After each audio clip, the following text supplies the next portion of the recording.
one day we will really face the situation, it's maybe not our generation, maybe the next one, but we will face the situation that this body will kind of collide with us, and then we want to be prepared. And we need to make predictions. To design then a deflection missions, we have to predict what's going to happen to deflect it. And this is what we do mostly running computer simulations. We're doing this all the time. We are doing experiments in the laboratory, but as Patrick already pointed out, with all the efforts that we have spent so far, we're still wrong when it comes to making good estimates about the outcome of such an experiment. But they use different tactics, allow different things to get out there, and promote different ideologies out there because they want the people's minds to be focused on certain issues and certain events so that you will never pay attention to what is really going on. Okay? The Nibiru, though, as I said, is not the big issue. There is a thing that we called a meteorite belt. As it was said to me, that's the way you call it. So maybe there's something more to it in another realm of thinking that I don't understand, but that's really not the point. The point is, there are objects that are going to strike the Earth in the very near future. And it's actually in a near future in a way like you could never imagine. This whole thing that I shared with people a little while back when I was up there in Ohio at the conference that Paul put on about Planet X, when I brought in that little chip there from a scientist that had shared that with me, and this was a very sincere scientist. Now, I don't say he was an astronomer or anything like that, astrologist, whatever you want to call it. I forget the right terminologies for that, so forgive me if I'm saying the wrong words. Please take me for what my heart is trying to say here tonight to you. I think some people say that he was an astronomer. I don't say that he was an astronomer. He's definitely a very intelligent man, and I would say in his 70s that shared that information with me. He had put in his information an estimated time of 2023. As far as Planet X goes, that is. And its arrival into our solar system. I know that there is also another Chilean astronomer. I think that's the right word, the astronomer. And I forget his name off the top of my head, but he was the man that made public on Chilean television that there was this, as he called it, a comet planet that has an elliptical orbit. So there's been a lot of people that are believing these things to come, but even that is not the worst of what is anticipated in the very near future by the world powers and the world's elite. Because of the fact that I have a friend that is a scientist on the inside there that knows the things that are being prepared for and the plans that are being made from practically every level you can imagine, I'm able to share with you some very detailed information, but I'll have to kind of scave over the top. You know, you do have to protect your sources as well. The asteroid belt that we're going through, Jupiter, by the way, is actually probably the biggest friend to the planet Earth right now. There are even scientists you can see online that would say that. They take the brunt of the largest rocks that are flying through space, especially through this belt that we're going through. I don't know if it's because of the size of the planet, because of the gravitational pull, etc., which again, I know many people would say there's no such thing as gravity, etc. But nonetheless, this is what's been explained to me. But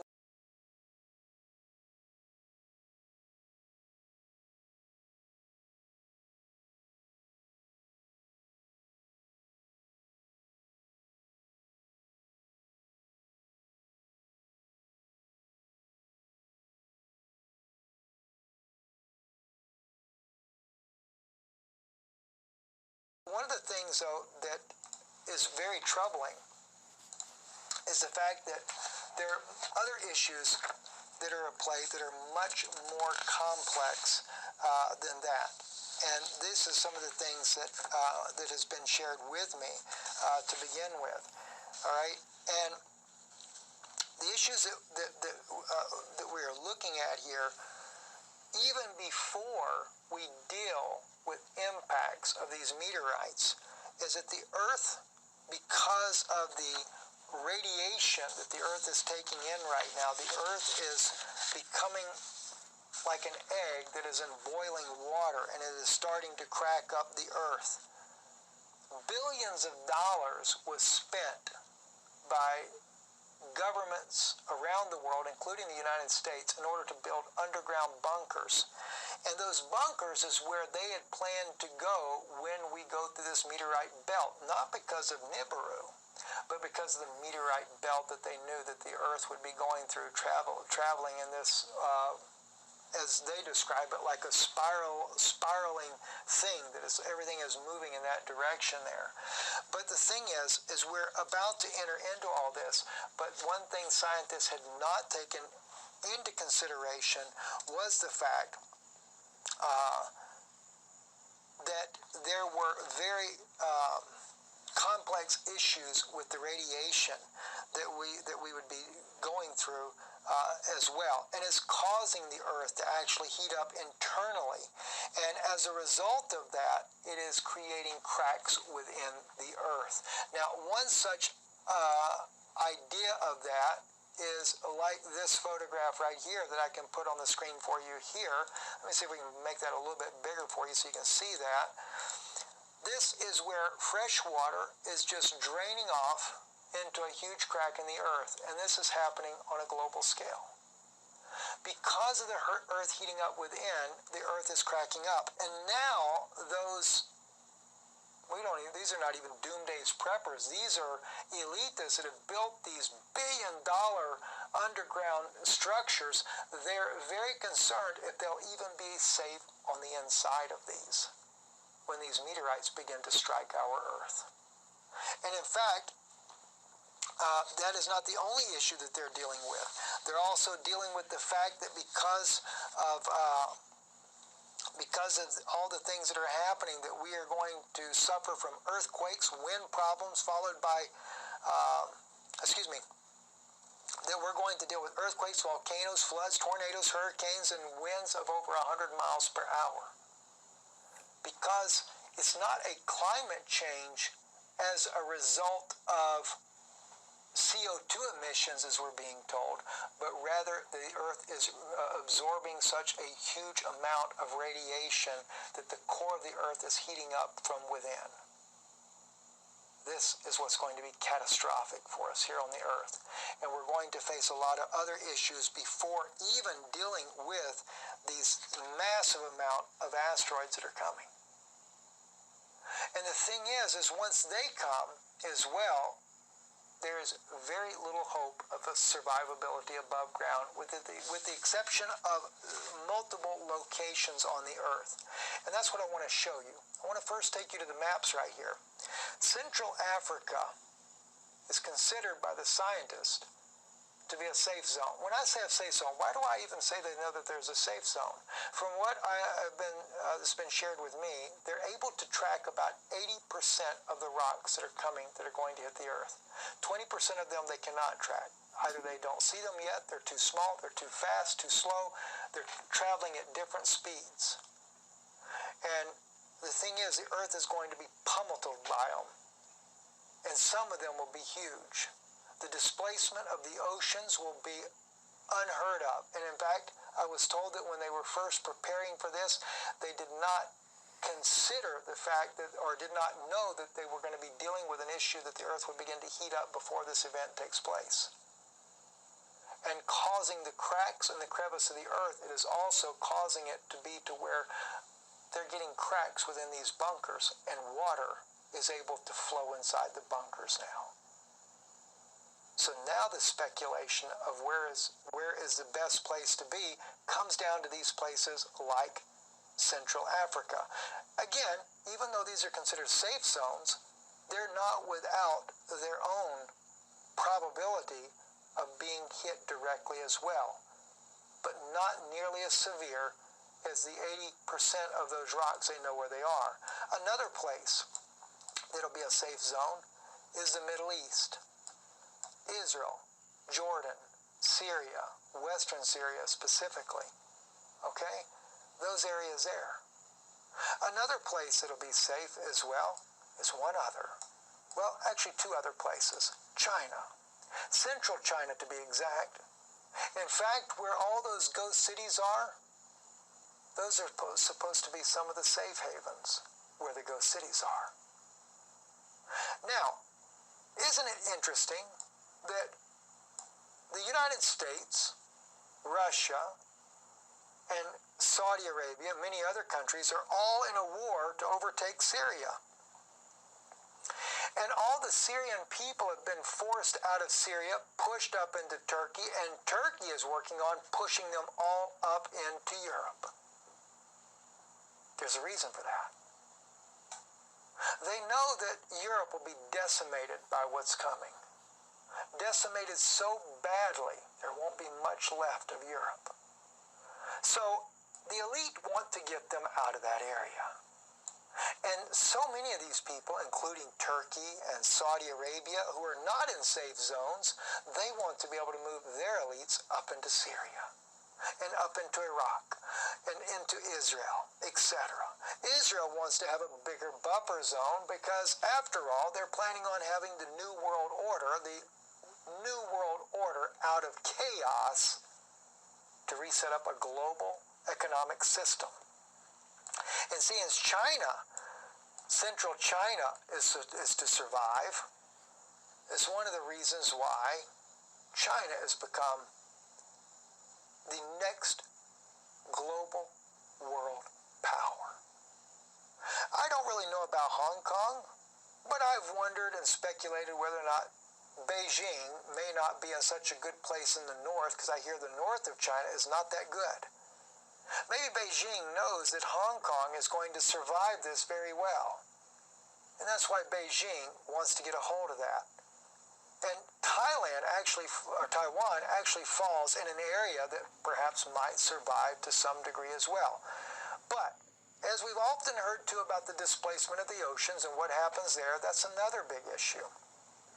And this is why, as we go back to Central Africa or the Middle East, we can look and see why Russia, China, the U.S., everybody is fighting over Central Africa.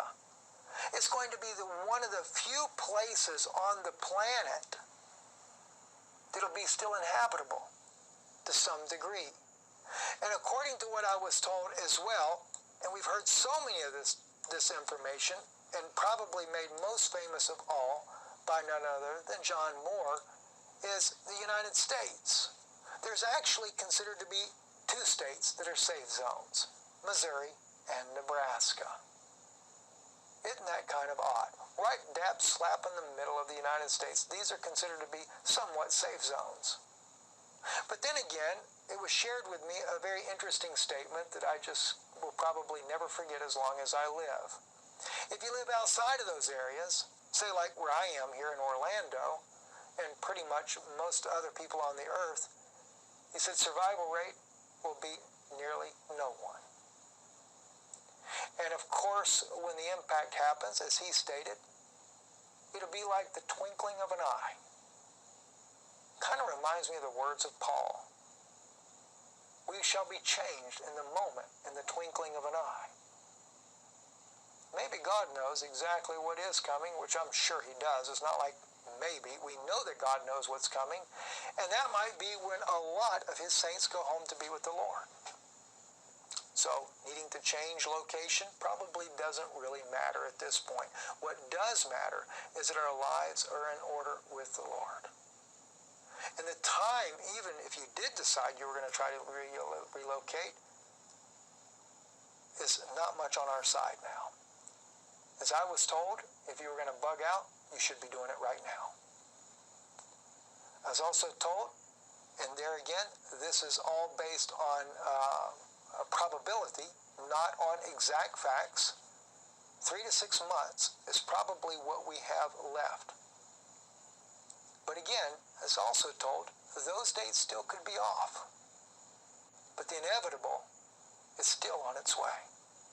While the elitists are trying to bring out the 7 Noahide laws or trying to take away America's constitutional rights, we have got to focus our efforts more than ever to take the gospel of Jesus Christ to every single person that we possibly can. Just as we've tried to say to people, because we know that this lockdown is coming, stock up on some goods. You know this virus is here, get vitamin C. Now we need to get vitamin J. That's Jesus. All right, guys. Steve Ben-Nun here with Israeli News Live. We are, of course, live. And I will keep my focus on the road while I'm driving here, but I wanted to share some things as I get updates, try to find out more information for you guys, and also address the issue about Florida. Some people have, after I did the video the night before last, I guess, excuse me, people were asking me, Steve, why would you leave Florida? What's the deal with Florida? Well, it's a number of issues, but before I get into that, let me...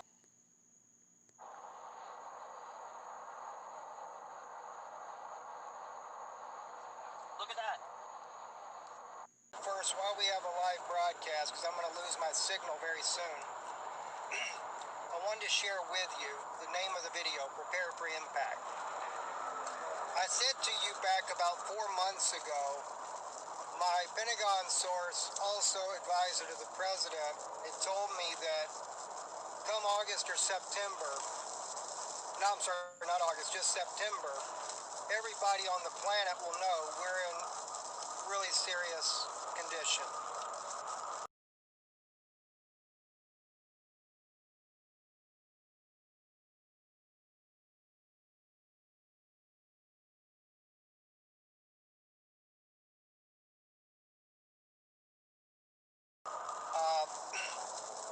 I have other friends as well that also have very close connections in the Pentagon. And I've been going through some discussions. We've been trying to compare notes about the things that are coming. And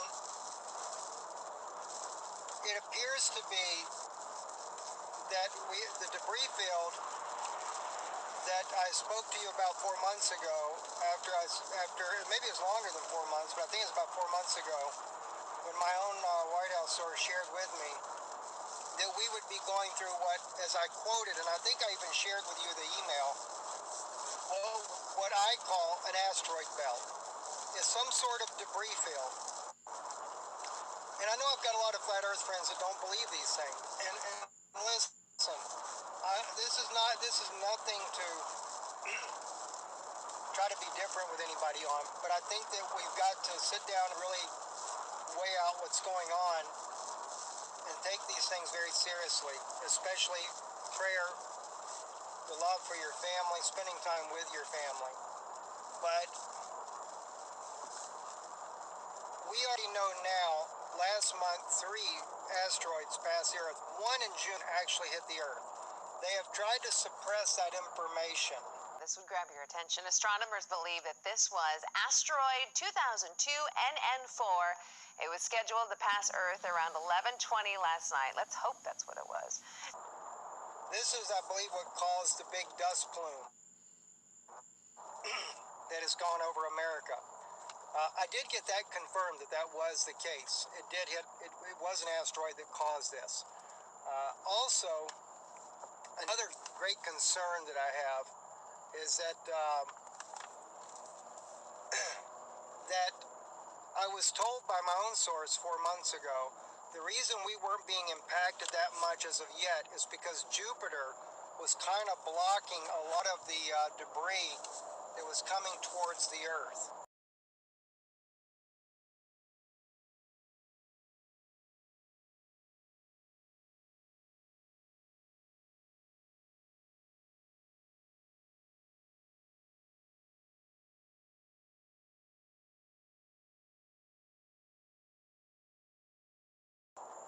But he said that once Jupiter moves out of the way,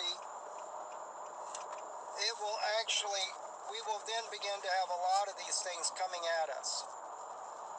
Now, as I was traveling last night up on top of a mountain, people were out there watching for these asteroids to come by. I guess last night was supposed to be one of the, I think 5 that NASA said's coming this month.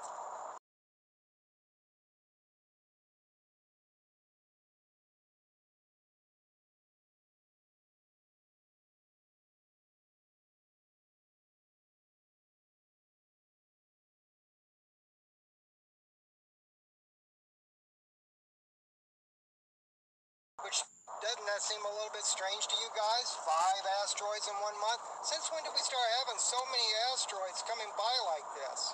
Especially at the size they're coming. Well, from what I understand at this point now, it's only a matter of time before a major city gets hit by one of these rocks. And depending on the size of it, will be depending on how much devastation it causes. My wife shared with me on the phone that there was a lady that, a lady pharmacist that went public about how legislation is being passed that's going to enable pharmacists to do more tasks like a doctor, checking for lice, things like that, because she said that they're telling them that there's going to be major devastations on U.S. cities. So we have to ask ourselves the question, what are the devastations for? What are they caused by? Is it by the asteroids or meteorites, or is it by war? Is it by civil war? Is it by invasion? I don't know the answer. Anyway, I'm going to cut this short because I'll lose signal here very soon. I wanted to share this with you. But this, oh, by the way, this is the reason why I was talking about not staying in Florida. Let me just make that part as well. You know, if they cut, power gets cut, the grid goes down because of something like this, or they lock everybody down due to COVID-19 pandemic, things like that, it's just a very miserable state to get stuck in. Not to mention, if these asteroids hit the ocean or something like that and create a tsunami, Florida coastlines are not good. So undoubtedly September, it's not just the fact that these things are going to be visual, it's the fact that I think September is when we're supposed to get more impacts. Anyway, I'm Stephen Ben-Nun with Israeli News Live. And, you know, friends, as I look at these things here, the one thing that I cannot help but realize is that we have got to spend however many years we still have left on this earth getting the gospel out to the people, winning souls to Christ.